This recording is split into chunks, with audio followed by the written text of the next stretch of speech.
I'm Maggie Rusnak. And I'm Kim Zwissler. And we're second-year Masters of Occupational Therapy students here at Ohio State. And Kim's and my project was creating a vegetable garden for men with severe and persistent mental illness at Redmond House. Redmond House is a transitional facility for men as they are transitioning back into the community. So over the course of the fellowship year, we served about 52 men, and our philosophy was to invite participation and not mandate it. So we were really trying to create something that was meaningful to these men. So one Saturday in May last year, Maggie and I went out to Redmond House with a truck full of wood and drills and soil, and we worked with the men, and we helped them build 8 raised beds that were 8 feet by 4 feet, and we asked them, what do you want to plant? What vegetables are you excited about? And we found where we could get these plants, and we put them in, and all summer long we helped nurse these plants along. We went out and we taught them how to weed, we taught them how to water, we taught them how to harvest plants, and they really kept it up even when Maggie and I weren't there. And so as the growing season started to die off in the fall, Maggie and I started offering some life skills courses as well, because we knew that these men they may not have a garden, but they would definitely need some skills to reintegrate into the community.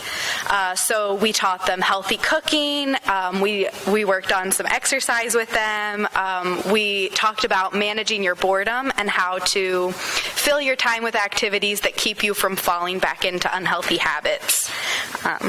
So now we just want to share a couple of anecdotes of the residents that we worked with. One of our favorites was Alfred. He was really our garden champion. He told us one point that he loved the garden so much it gave him a reason to get up in the morning.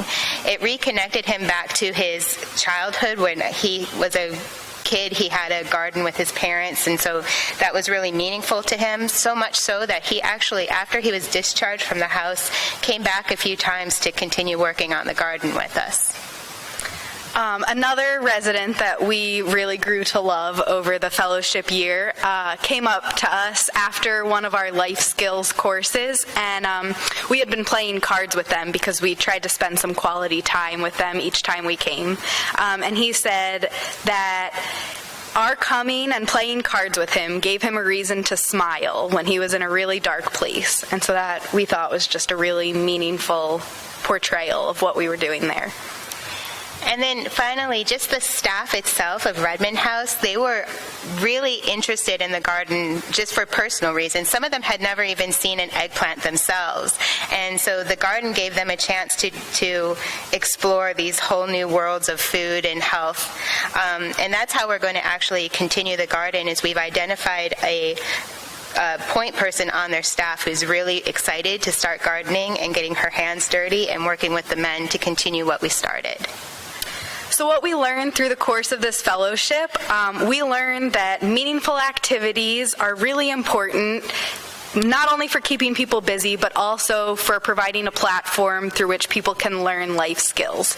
But we also learned that it was a lot of fun for us too. I mean, Maggie and I, we were stressed out a lot of the time going into this, and we would come out just feeling as much better as the residents after spending some time with them.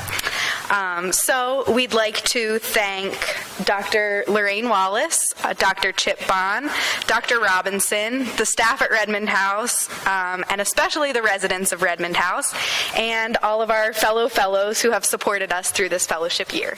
And thank you to all of you for coming out. Yes, thank you.